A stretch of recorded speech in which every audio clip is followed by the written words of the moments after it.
ఆంధ్రప్రదేశ్ బీహార్‌లో మారిపోయిందా?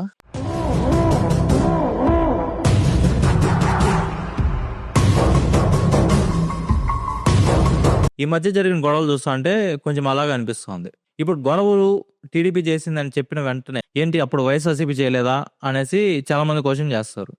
వాళ్ళు చేశారనేసి మీరు చేస్తున్నారా? ఇది నాకు ఎలాగ అనిపిస్తుందంటే పక్కా ప్లాన్‌తో చేసినట్టు అనిపిస్తోంది. జనవరి 30వ తేదీ సిట్ ఒక నివేదికని కోర్టుకిచ్చింది. తిరుమల లడ్డూలో జంతు మాంసం కలవలేదు. కెమికల్స్‌తో చేసిన నెయ్యిని టీటీడీకి సరఫరా చేశారనేసి ఉంది. చాలా సార్లు రిజెక్ట్ అయింది కూడా అక్కడ మెన్షన్ చేస్తున్నారు. ఇప్పుడు టీడీపీకి ఏమవుతుంది? జనసేన గాని, పవన్ కళ్యాణ్ గారు గాని, లేదా చంద్రబాబు గారు గాని బాగా చెప్పింది ఏమంటే తిరుమల లడ్డులో జంతు కొవ్వు కలిసిందనేసి చెప్పారు.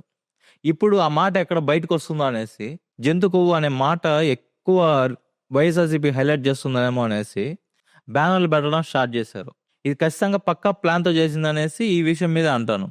ఇప్పుడు అలా బ్యానర్లు పెట్టినప్పుడు ఖచ్చితంగా వైఎస్ఆర్‌సీపీ సైడ్ నుంచి అయితే ఒక యాక్షన్ ఉంటది. ఏంది బ్యానర్లు తీసేయడమో, లేకపోతే ఏదో ఒకటి చేయడమో అక్కడ ఏదో ఒకటి యాక్షన్ ఉంటుంది. అలాగ చేస్తారని తెలిసే ఇలా చేసినట్టు అనిపిస్తుంది.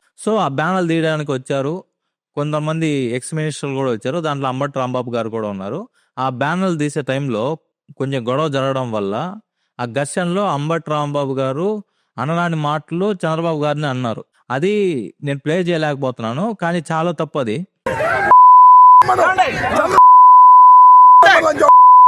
ఒక మినిస్టర్ ఏంటది ఇలాంటి వర్డ్స్ మాట్లాడుతున్నారంటే మళ్ళీ ఆయన్ని ఎలాగ గెలిపిస్తారో అది వాళ్ళ డిసిషన్ అది. ఆ మాటలు మాట్లాడిన తర్వాత టీడీపీ వాళ్ళు అంబటి రాంబాబు గారి ఇంటిని టార్గెట్ చేశారు.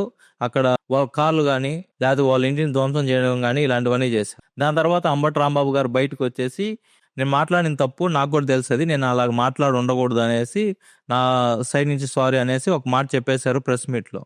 కానీ అక్కడ కూడా కొంచెం మాట్లాడారు, రాజకీయ నాయకుడు కాబట్టి టోటల్గా తప్పు ఒప్పుకోకుండా కొన్ని సర్దు మారడానికి కొన్ని మాటలు కూడా మాట్లాడారు.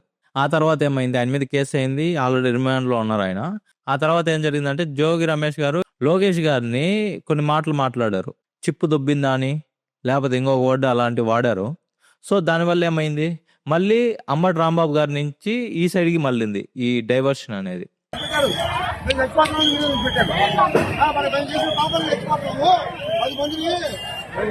పెట్రోల్ బాంబులతో వెళ్ళారంటే ఏ విధంగా సిచ్యువేషన్ అయిందో అర్థం చేసుకోండి.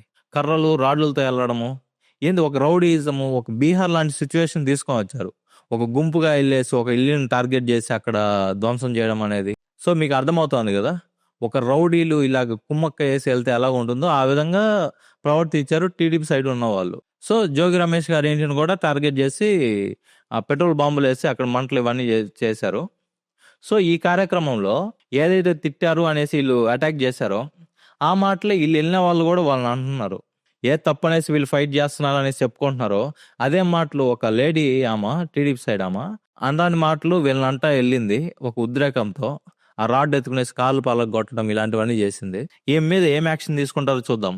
ఆ తర్వాత ఏమైంది, 2వ తేదీ చంద్రబాబు గారు స్పందించారు, ఎవరికైనా ఇలా చేస్తే ఖచ్చితంగా శిక్ష చేస్తామనేసి. అక్కడ చాలా మంచి విషయము.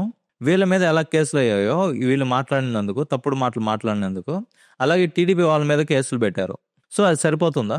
అక్కడికి వెళ్ళింది ఎంతమంది, వీళ్ళు కేసులు పెట్టింది ఎంతమంది మీద, ఇవన్నీ క్యాలిక్యులేషన్ అవుతాయి. ఆ తర్వాత పవన్ కళ్యాణ్ గారు అండ్ చంద్రబాబు గారు మీటింగ్ పెట్టుకునేసి ఈ శాంతి భద్రతల మీద అండ్ రాబోయే ఎలక్షన్ మీద వీళ్ళు ఇప్పుడే చర్చకు వచ్చేసి ఒక కమిటీ ఏర్పాటు చేశారు. కానీ ఈ కమిటీలో ఉండేది ఎవరు, ఇది కూడా పెద్ద క్వశ్చనే. లెట్స్ చూద్దాం వీళ్ళ గురించి. అయితే ఇప్పుడు ఏ పవర్ లో ఉన్న రాజకీయ పార్టీ అయినా కూడా ఆ పోలీసుల్ని వాడుకునేస్తున్నారు ఎక్కువగా. పోలీసులు కూడా అలాగే ఉన్నారు, వాళ్ళని ఏం అనలేకపోతా ఉన్నారు.